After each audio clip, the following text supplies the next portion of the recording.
Hey, this is Mr. Coker with Geometry Lesson 3-4, Finding Missing Angles Using Trig Functions. So we're talking about finding missing angles of a right triangle. Go through two examples and you'll see that this is really easy, and it's actually probably a little bit quicker than finding missing sides. So on the first one, we want to start always the same way we did with finding missing sides, and that is look at your right angle and label and look across from it. Which side does not touch the right angle? Label your hypotenuse. That should always be the first thing that you do. Second thing that you should do is label adjacent. So here we have an angle that is the value of x. That angle is the angle we're looking for, and the side connected to that, which has a measurement of 12 in this case, is going to be your adjacent side. And then whatever's left will be opposite. Now, just like we did before, now we need to find what trig function do we want to use.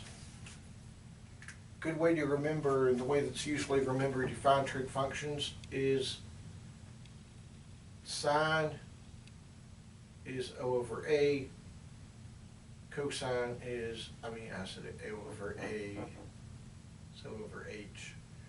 Cosine is A over H, and then tangent is O over A. And it's often, the way that this is remembered is SOHCAHTOA, SOHCAHTOA. That's how people usually remember it, is it like mnemonic. But anyway, you have it listed here, and you can always look that up. When you're searching these, you can look these up online if you need to, or just, look right here. So we're going to say, what sides do we have? We have A and we have H. That, of course, is cosine, A over H.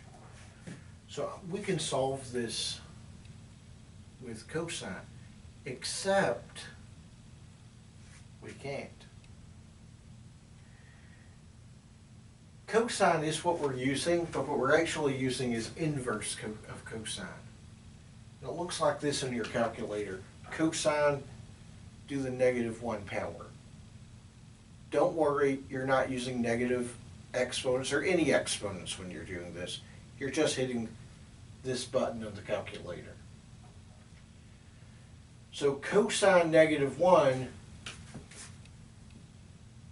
because we're finding an angle. Angles use the inverse. And now we still say, well, A over H. In parentheses this time, I'm going to put A over H. And now I'm just going to do cosine of 12 over 13. You can put that whole thing in pretty much any calculator, and it will give you, and I'm going to round this up, and it will give us 23. I'm going to put the degree sign. Put it in a calculator, and you'll see that that's what you get. As long as I wrote it down correctly after doing it myself. So just put this in, put cosine, inverse cosine. That is a button, again, this is a button on the calculator. Put your A over H in the parentheses, hit enter.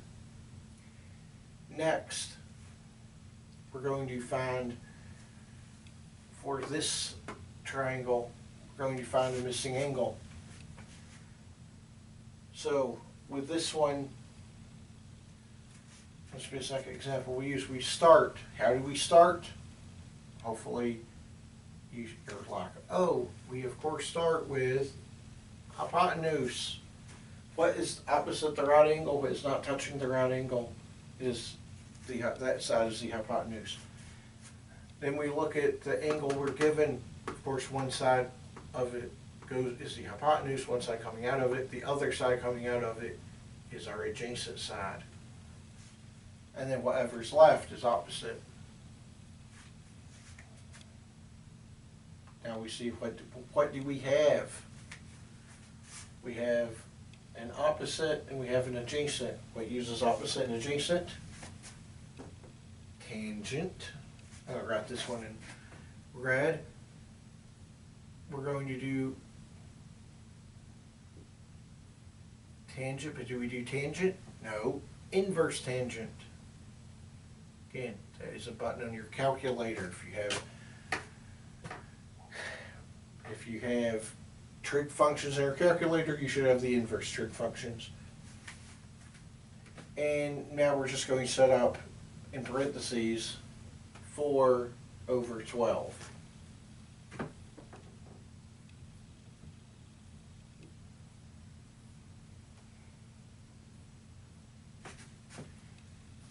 And when I put this in, I got a little over 8, I'm going to round it to 18 degrees. It was a little more than 18, but I rounded down. And that's what I got. So this is a little bit easier. We aren't actually going through an equation solving process. We're just going to find, one thing I want you to keep in mind, with the previous finding of a side, we would put something like cosine, like in this case we would put like cosine 23 equals x over 13 or 12 over x, something of that nature.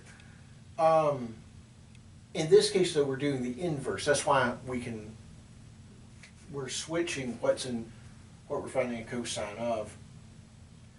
And this is actually finding a cosine, finding the actual trig ratio, which we did in the first video of the unit. We found the trig ratio, which was like 12 divided by 13. That is what this is. So we're finding the inverse cosine of the ratio, of the cosine ratio. And that's how we found the angle.